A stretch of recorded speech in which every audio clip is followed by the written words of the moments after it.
Hello नमस्कार दोस्तों, YouTube channel पर आपका स्वागत है। दोस्तों डॉक्टर भीमराव अम्बेडकर यूनिवर्सिटी के आगरा के एलएलबी के सेकंड पेपर जो हम करने वाले हैं सीआरपीसी के, ठीक है। इसके मोस्ट इंपोर्टेंट क्वेश्चन जो आपके एग्जाम में आने वाले हैं। सबसे पहला क्वेश्चन है दोस्तों यहाँ पे दंड प्रक्रिया संहिता। यहाँ पे लिखा है दंड प्रक्रिया संहिता 1973 की धारा 162 किसके लिए संरक्षित की गई है।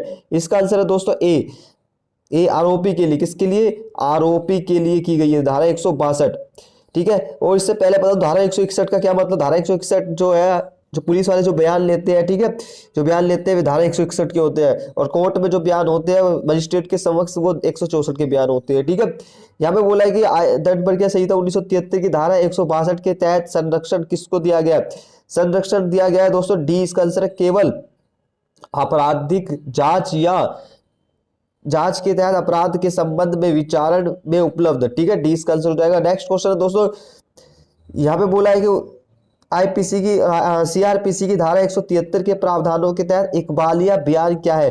इकबालिया बयान उसको बोला जाता है जो केवल मजिस्ट्रेट को ही स्वीकारोक्ति रिकॉर्ड करने की शक्ति है, ठीक है। मजिस्ट्रेट जो है 164 की बयान रिकॉर्ड करता है, ठीक है, ध्यान रखना। तो इसका 20 का आंसर हो जाएगा। नेक्स्ट क्वेश्चन है दोस्तों, निम्नलिखित में से कौन सा कथन दंड प्रक्रिया संहिता 1973 के प्रावधानों के तहत मजिस्ट्रेटों को दिए जाने वाले इकबालिया बयान के लिए सही नहीं है? इकबालिया बयान के लिए सही नहीं है। इसका आंसर है सी।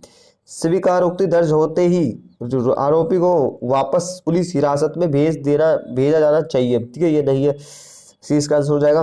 नेक्स्ट क्वेश्चन है दोस्तों, धारा 167, ध्यान रखना, धारा 167 के तहत किसी आरोपी को रिमांड पर भेजने की मजिस्ट्रेट की शक्ति के लिए कौन सा कथन सही है? कौन सा कथन सही है? इसका आंसर है दोस्तों मजिस्ट्रेट जो है पुलिस रिमांड में, पुलिस हिरासत में जो रिमांड में है वो 15 दिनों से अधिक नहीं भेज सकता है। 20 का आंसर है पुलिस हिरासत में रिमांड की अधिकतम अवधि 15 दिनों से अधिक नहीं हो सकती है। उसके बाद केवल न्यायिक हिरासत में भेजना ही संभव है। 20 का आंसर है, ठीक है दोस्तों। नेक्स्ट क्वेश्चन है, सीआरपीसी 1973 की धारा 167 के प्रावधानों के तहत निम्नलिखित में से कौन सा कथन सत्य नहीं है?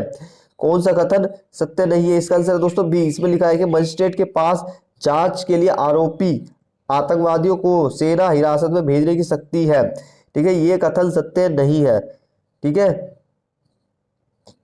कि वो जांच के लिए आरोपी आतंकवादी को सेना हिरासत में भेज देगा, ये कथन सत्य नहीं है, ठीक है।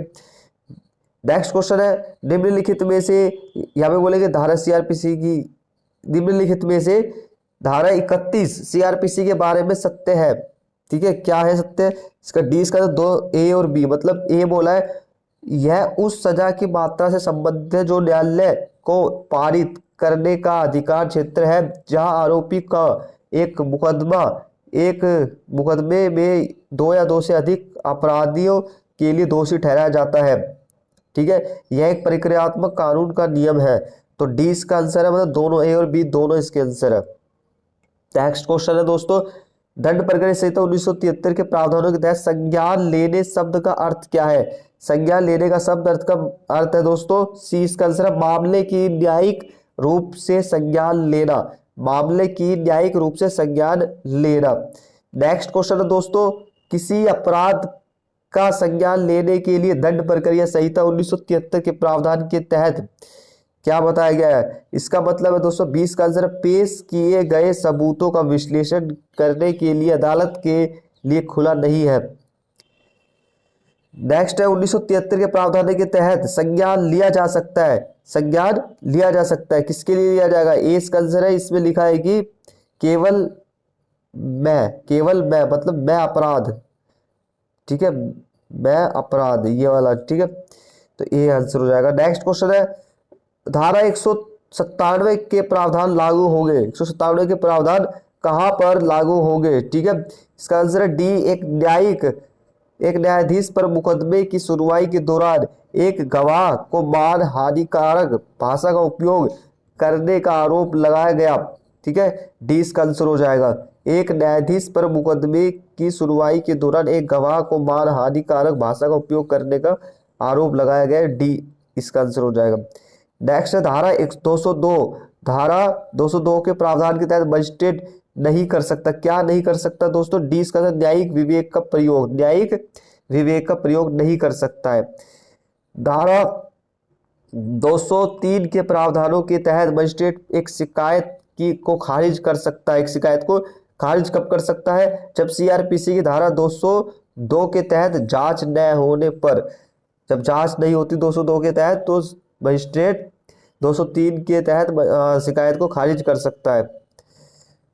नेक्स्ट क्वेश्चन है, दंड प्रक्रिया संहिता 1973 के प्रावधानों के तहत दोषी की दलील के लिए निम्नलिखित में से कौन सा कथन सही है। दोषी नहीं की दलील सीआरपीसी द्वारा मान्यता प्राप्त नहीं है, ठीक है, दोषी नहीं की दलील सीआरपीसी की द्वारा मान्यता प्राप्त नहीं, ए इसका आंसर हो जाएगा। नेक्स्ट क्वेश्चन है, धारा 239 और 240 के तहत, धारा 239 240 के तहत क्या बताया गया है। बी बोला है कि आई मतलब कि आई और थर्ड, वन और थर्ड, ठीक है, इसका 239 240 में बताया गया है, यदि आरोपी को बरी कर दिया जाता है तो कारण बताए जाना चाहिए। जी हाँ, जब आरोपी को जब बरी किया जाता है तो कारण बताना जाना चाहिए। और 240 में बताया गया है दोस्तों, सुनवाई में यदि आवश्यक हो तो साक्ष्य की सुनवाई शामिल हो, साक्ष्य, ठीक है, तो इसका 1 और 3, तो इसका आंसर हो जाएगा बी, क्या हो जाएगा, बी। नेक्स्ट क्वेश्चन है, दंड प्रक्रिया, यहाँ पे बोला है कि धारा 243 के तहत क्या है, धारा 243 के तहत क्या बताया गया है, इसका आंसर है ए। एक मजिस्ट्रेट शिकायतकर्ता को आरोपी के गवाह के रूप में परीक्षण के लिए सम्मन जारी नहीं कर सकता है, ठीक है, एक मजिस्ट्रेट शिकायतकर्ता को आरोपी के गवाह के रूप में परीक्षण के लिए सम्मन जारी नहीं कर सकते, धारा 243 में बताया गया है। नेक्स्ट क्वेश्चन है, दंड प्रक्रिया संहिता 1973 के प्रावधानों के तहत आम तौर पर एक व्यक्ति को तब तक आरोपी मुक्त नहीं किया जा सकता है जब तक कि अभियोजन साक्ष्य नहीं लिया जाएगा और मजिस्ट्रेट दर्ज किए जाने वाले कारणों पर विचार करता है कि आरोपी के खिलाफ कोई मामला नहीं बनता। निम्नलिखित में से किस खंड में इस नियम का अपवाद है, किस खंड में इस नियम का अपवाद है। 20 का आंसर 245, धारा 245 में। धारा 248 के तहत निम्नलिखित में कौन सा कथन सत्य है, इसका आंसर है बी, यह धारा तब लागू होगी जब कुछ साक्ष्य प्रस्तुत किए गए हो और ऐसे साक्ष्य संतोषजनक न हो, ठीक है, तो इसका आंसर है बी, धारा 248।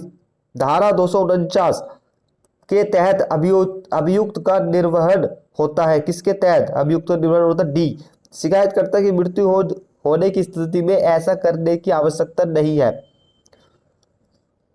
नेक्स्ट क्वेश्चन है, धारा 250 के तहत मुआवजे का आदेश दिया जा सकता है, मुआवजे का आदेश दिया जा सकता है केवल मजिस्ट्रेट द्वारा जहां आरोपी अपराध उसके द्वारा विचारणीय है, ठीक है, मुआवजा कहां दिया जाएगा, केवल मजिस्ट्रेट द्वारा जहां आरोपित अपराध उसके द्वारा विचारणीय है, सी इसका आंसर है।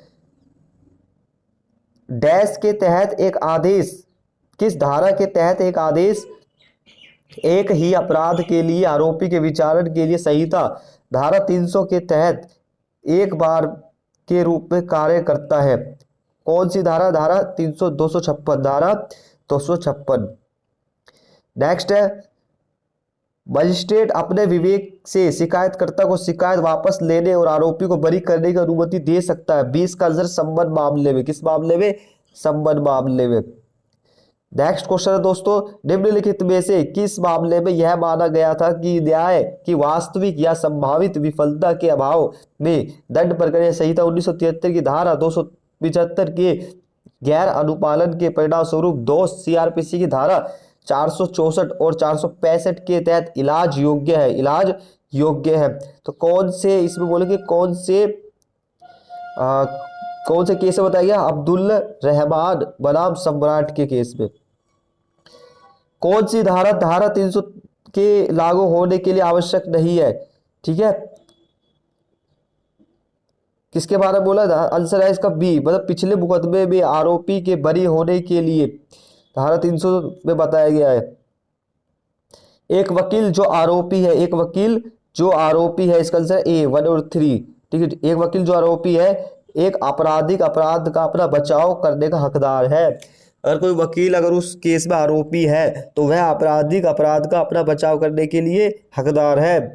एक आपराधिक अपराध के अन्य लोगों के साथ अपने सह अभियुक्त के वकील के रूप में मुकदमे में उपस्थित होने का हकदार नहीं है, मगर अगर वो मान के चलो वो एडवोकेट अगर वो किसी अपराध में आरोपी है, ठीक है, आरोपी है, वो अपना केस तो लड़ सकता है मगर किसी अपने साथी का उनका केस नहीं लड़ सकता है, ठीक है।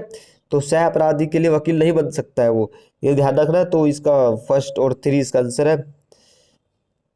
नेक्स्ट क्वेश्चन है दोस्तों, निम्नलिखित में से कौन सीआरपीसी की धारा 92 के तहत डाक या टेलीग्राफ प्राधिकरण को दस्तावेज और वस्तु वितरित करने का आदेश देने के लिए सक्षम नहीं है, ठीक है। कौन सी धारा है इसमें? बोला कि न्यायिक मजिस्ट्रेट, न्यायिक मजिस्ट्रेट।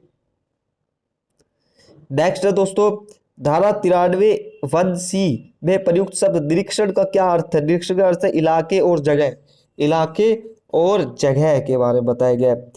किसी स्थान के संबंध में तलाशी वारंट जारी किया जा सकता है। तलाशी वारंट जारी कब किया जा सकता है? उपरोक्त सभी, जैसे कि चोरी की संपत्ति की जमा और बिक्री के लिए उपयोग किया जाता है, या नकली सिक्के, मुद्रा, नोट, टिकटों को जमा करना, जाली दस्तावेज, झूठी झूठी मोहरे को बनाना, तो उपरोक्त सभी इसका आंसर हो जाएगा, ठीक है। तो तलाशी वारंट जारी किया जा सकता है, सर्च वारंट, धारा 93 के तहत। अब धारा 95 में क्या बोल, धारा 95 के तहत कुछ प्रकाशकों को जब्त किया जा सकता है और उनके लिए तलाशी वारंट जारी किया जा सकता है, ठीक है। इसका आंसर हो जाएगा किसके तहत? बोला है कि सी के अनुसार बी और सी सही है, बी और सी सही है। जैसे कि एक पुस्तक को जब्त किया जा सकता है और उसके लिए तलाशी वारंट जारी किया जा सकता है। एक दस्तावेज को जब्त किया जा सकता है, उसके लिए तलाशी वारंट जारी किया जा सकता है, ठीक है। तो इसमें बोला धारा 95 के तहत कुछ प्रकाशकों को जब्त किया जा सकता है, तलाशी वारंट किया जा सकता है धारा 95 के तहत। नेक्स्ट क्वेश्चन दोस्तों, धारा 87 वारंट जारी करने को अधिकृत करती है, वारंट जारी करने को अधिकृत करती है संबंध के बदले या संबंध के अलावा, ठीक है। ए और बी दोनों आंसर इसका आंसर हो जाएगा, तो सी इसका आंसर है।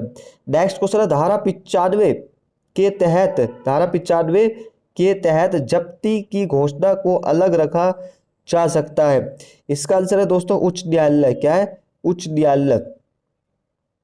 धारा जब्ती की घोषणा को रद्द करने के लिए एक आवेदन के लिए सीमा की अवधि प्रदान की गई है, सीमा की अवधि प्रदान की गई है। कौन सी धारा के अनुसार क्या है वो? आंसर है आंसर है बी, घोषणा के प्रकाशन की तारीख से 2 महीने, ठीक है। धारा 96 में बताया गया है, ठीक है दोस्तों। तो इसका 20 का आंसर हो जाएगा। जांच के दौरान बिना वारंट के तलाशी ली जा सकती है। 20 का आंसर जांच अधिकारी। कौन ले सकता है? सर्च वारंट जो ऑफिसर होता है वही ले सकता है। धारा 103 के तहत वारंट के बिना तलाशी ली जा सकती है, वारंट के बिना तलाशी ली जा सकती है। ए इसका आंसर मजिस्ट्रेट की उपस्थिति में जो भी स्थान के संबंध में तलाशी वारंट जारी करने के लिए सक्षम है, मजिस्ट्रेट की उपस्थिति में तुरंत लिया जा सकता है। किसी स्थान के संबंध में तलाशी वारंट इसका आंसर है सी, उस स्थान में या उसके आसपास किसी व्यक्ति की तलाशी केवल तभी शामिल है जब ऐसे व्यक्ति को अपने व्यक्ति के बारे में किसी भी वस्तु को छिपाने का संदेह है। इसके लिए खोज की जा रही है, इसके लिए खोज की जा रही है।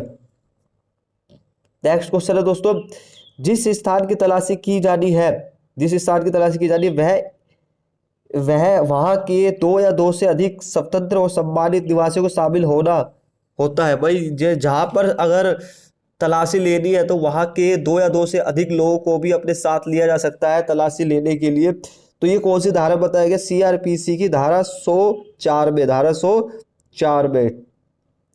जहां एक मजिस्ट्रेट जिसे चोरी की संपत्ति रखने के संदेह वाले स्थान के लिए तलाशी वारंट जारी करने के लिए कानून द्वारा सशक्त नहीं है, गलती से तलाशी वारंट जारी है, गलती से अगर तलाशी वारंट जारी हो जाता है तो डी इसका आंसर है या तो ए या तो सी। मतलब तलाशी की कार्रवाई शून्य और रद्द करने की उत्तरदायी होगा। तलाशी की कार्य शून्य कर दी जाएगी और तलाशी कार्रवाई को केवल तभी रद्द किया जाएगा जब तलाशी से पीड़ित व्यक्ति किसी व्यक्ति द्वारा चुनौती दी जाती जाए। अगर जो पीड़ित व्यक्ति होता है तो वो कोर्ट में बोलता है ये तो गलत तरीके से तलाशी ली है, तो गलती किसी गलत बंदे की ली है, तो इस तरीके से उसको रद्द किया जा सकता है। नेक्स्ट क्वेश्चन है, धारा 93(3) में प्रावधान है कि जिला मजिस्ट्रेट या मुख्य न्यायिक मजिस्ट्रेट के अलावा अन्य मजिस्ट्रेट डाक और टेलीग्राफ प्राधिकरण की हिरासत में एक दस्तावेज, पार्सल या अन्य चीज की तलाशी का वारंट जारी करेगा। यदि कोई मजिस्ट्रेट ऐसा नहीं करता है तो वारंट जारी करेगा। तो क्या इसका आंसर है ए, तलाशी की कार्रवाई शून्य हो जाएगी, तलाशी कार्य शून्य हो जाएगी यदि कोई मजिस्ट्रेट, ठीक है। नेक्स्ट क्वेश्चन, आसंज्ञ मामले में जब मजिस्ट्रेट पुलिस को जांच करने का आदेश देता है तो यह आसंज्ञ अपराध के मामले के बराबर होगा और पुलिस के पास जांच के संबंध में सभी शक्तियां होगी। इसका आंसर है दोस्तों 20 का आंसर है। वारंट के बिना गिरफ्तारी की शक्ति को छोड़कर, वारंट के बिना गिरफ्तारी की शक्ति को छोड़कर। नेक्स्ट क्वेश्चन, सीआरपीसी की धारा 39 और 40 में कुछ अपराधों के होने के संबंध में सूचना देना अनिवार्य है। ऐसी जानकारी दी जा सकती है, ऐसी जानकारी दी जा सकती है। सी इसका आंसर है या तो मजिस्ट्रेट या पुलिस को, या तो मजिस्ट्रेट या पुलिस को हम सूचना देने का अनिवार्य है, सूचना दे सकते हैं कुछ अपराधों के बारे में। जब पुलिस संज्ञेय अपराध करने के संबंध में मामला दर्ज करती है तो मामला जो दर्ज होता है किस मामले में होगा, धारा 154, ठीक है।